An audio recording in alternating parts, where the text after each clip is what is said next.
All right, week 18, day 2. This is not going to be a workout video because I'm not working out this week. This is, week 18 is week of race day, so there's no workouts this week.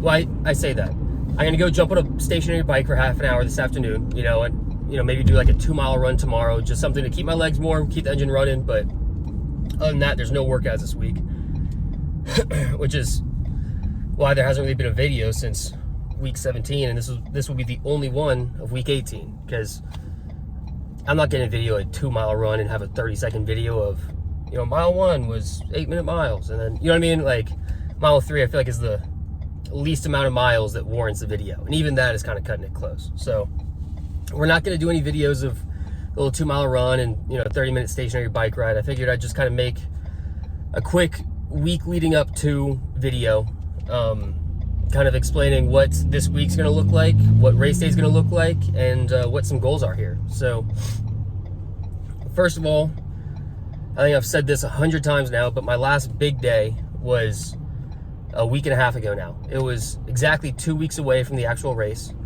And so that day was like a 1-mile swim and then a half marathon is what that day was. And the day before I did a 56-mile bike ride. So that was my last big weekend. Since then, it's been tapering. Last week, I was in the gym last week. I didn't video all my workouts, but I was in the gym. And I kind of did some light runs and light bikes, similar to what I'm doing this week. But that was taper week number 1. Taper week number 2 is this week. And like I said, all that I'm doing this week is doing a 30-minute bike today, and then like a 2-mile run tomorrow, maybe Thursday. It will be a quick little run. So that's all that there's going to be this week.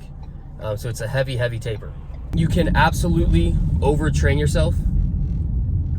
It's hard to undertrain yourself at this point, at least. And what I mean by overtrain and overtrain is in you work out too much in the week leading up to it. That's gonna fuck the shit out of me. You work out too much in the week leading up to it, leaving you tired and maybe even sore for the race itself. Whereas if you take an extra few days off, or have your taper a little bit longer than it needs to be, that's okay. You've already put the work in. You've already got the big days. You're already ready to go do it. At this point, it's just keeping your legs warm and ready to go, So doing big days, a week away is a horrible decision, because then you're not going to be fully rested and fully recovered for the actual race. All right, real quick, let's talk nutrition-wise. What I'm thinking, first of all, obviously carb loading, I think you're supposed to start like a few days out. So I'm going to start eating just pasta every night from Wednesday until Sunday. You know what I mean? Like, just be completely filled up with carbs. I might even, I'm just trying to be like a little full the entire time leading up to the race, right? So that's the biggest thing with nutrition leading up, is just a ton of carbs. Make sure that my glycogen stores are fully replenished. I can't talk. I'm fully carbed up, and I have all the energy that I could possibly need that Sunday. And that, is doubly important the night before Saturday night. We're gonna make sure we get some pasta and a ton of carbs. Now, race day, nutrition race day is something that I've only practiced a few times. So morning of, I'm gonna do oatmeal, which is gonna be, high in carb. You're gonna get quite a bit of sugars and everything else in there, which this will be the one time that I'm happy to have sugars in my meal, is morning of race day. And I say that there's gonna be a lot of sugar because we're gonna buy like our childhood oatmeal that we used to eat, which is called dino eggs, which is like literally oatmeal, but it has little like sugary things. There's like 5 or 6 little like basically pieces of candy in there that, it makes it fun for kids to eat oatmeal. And that's why we started eating oatmeal, is because there was dino eggs in our oatmeal. And yeah, so we're going back to the roots. We're gonna eat that morning of, maybe a banana. Make sure we drink a ton of water before the race.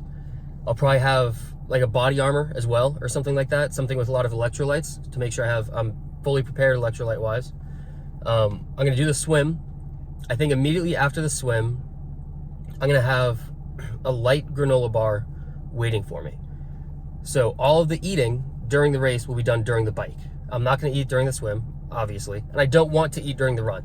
I think a lot of people will take like a a gel or something like that and eat it 7-8 miles into the run. I'm not going to do that just because I know myself, and eating while I run, it messes with my pace, it messes with my head, it makes me think my stomach's full and I can't run as fast. It's more of a mental thing than anything else, but I won't be eating during the run. So during the bike, right at that first transition between the swim and the bike, I'll have a light bar. I believe the bars that I bought are like 25 grams of carbs and like 12 grams of protein or something like that, which the protein and fats really don't matter. Main thing I'm looking at is carbs, and some sugar in there is actually not a bad thing. I'm gonna have one bar at the start of the bike. I'm thinking every 15 or so miles, I'll have either a bar or a gel. I haven't had a single gel, like, ever, I don't think, in my life. But my dad eats them, and he said that they're much easier to get down than a granola bar, because eating a granola bar while you're biking is kind of a bitch and a half. You have to reach in your bag, peel open the granola bar, like kind of get it out as you go, and then you have trash in your hand and granola bar in another hand, and you're trying to bike the whole time, whatever. With the gels, it's much easier. You take it out, you can rip it open with your teeth and just drain the thing with one hand and then throw the trash back in your pocket, so that's gonna be much easier just logistics wise to eat the gels. So I'll switch off between a granola bar and gel every 15 miles or so. And then I'll have one more gel at the very end of the bike, right when I get off and I'm starting the run. And then after that, we're just running a half marathon. No food, nothing else. Another thing that I haven't practiced with is a triathlon suit. My dad has one for me. I guess I was talking to him about it, and it sounds like a better idea than what I've been training in. First of all, like in the swim, you don't have like loose shorts, that add extra resistance to your swim. With that suit, it's tight to your body, so you're just, more streamlined in the water, basically. And the same thing on the bike. Oh, shit, hold on, Connor's calling. I'm gonna finish this in a minute. All right, I am back. What was I talking about? The Ironman suit. Yeah, you want the Ironman suit because you don't want that extra resistance of the shorts in the water and then the shorts and the shirt on the bike. It's not a huge difference, but it's enough, to where just make it a little bit easier on yourself, be a little bit more aerodynamic. The only reason I'm worried about the Ironman suit is chafing. That would be a bitch and a half to get out there and then all of a sudden start chafing like a motherfucker.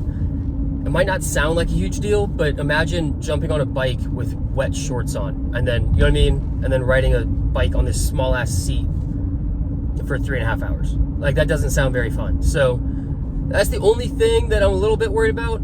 I say worried, I'm not stressing about it. I'm just hoping that it doesn't give me an issue. Because if it does, I don't think it'll slow me down at all. It's just gonna make the bike suck way more than it will already. You know what I mean? So I'm just hoping that doesn't happen. If it does, we'll be okay. I'll change into shorts before the run and then just do the run like that. The other thing is, I can't go shirtless on the run. It's against the rules to run shirtless, which is the only way I've run for 18 weeks now. I haven't put on a shirt while I'm running in 18 fucking weeks. I mean, you can go back and look. Every single video of me running, I'm shirtless. So that's gonna be something else that's a bit different race day. But other than that, I'm prepared and I'm ready. And I'm ready to get it done, partly because I'm excited and anxious to get it done, and partly because I've thought about this race every day for the past 18 weeks, and I'm ready to wake up the Monday after the race and not be thinking about this fucking Ironman. You know what I mean? I'm ready for that. Other than that, there's really not much else to say or update on. Other than that, we'll see you Sunday. It's Tuesday right now, so we've got another, 4 or 5 days till the race.